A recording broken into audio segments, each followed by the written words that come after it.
આંબલિયારા કાંઠે મીઠાના કારખાનાઓનું દબાણ દૂર કરવાની માંગ, નહીં તો આંદોલનની ચેતવણી। Story report by Dinesh Kathecha, Bhachau. Dinesh Kathecha, Kutch Matrubhumi Sangathan પ્રમુખ।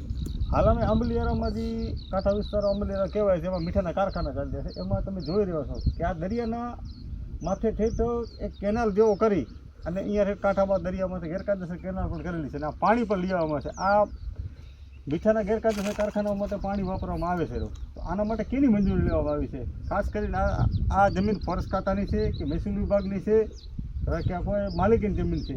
આ લોકો અહીંયા આંબલિયારા કાંઠા વિસ્તારમાં કે લીજ તો ચાલુ છે નહીં અત્યારે, તો આ ગેરકાયદેસર કારખાના ચાલુ તમે જોઈ શકો જીબી દ્વારા પણ એકદમ લાઇટ આપવામાં આવેલ છે, તો આ કારખાનાની લીજ પણ બંધ છે।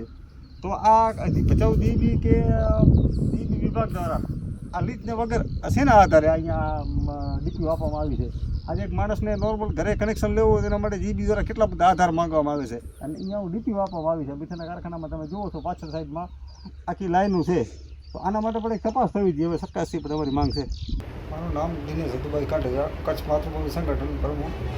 હાલે અમે આજે ભચાઉ આંબલિયારા કાંઠા વિસ્તારમાં હાલતા મીઠાના ગેરકાયદેસર જે અમુક કારખાના હાલે છે એના વિશે ભચાઉ નાયબ કલેક્ટરને રજૂઆત કરેલી અને તેમ લેખિતમાં અરજી પણ આપેલી। તેમજ કચ્છ કલેક્ટરશ્રીને પણ તેમાં લેખિત રજૂઆત કરેલી, નાયબ વનરક્ષક પૂર્વ કચ્છ વન વિભાગને પણ રજૂઆત કરેલી, તેમજ અમુક જગ્યા દીનદયાળ પોર્ટની પણ આવે છે, તો તેના બી રજૂઆત કરેલી।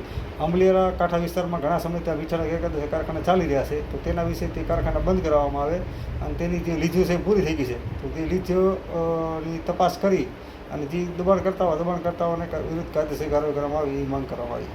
જય ભીમ, જય સરકાર।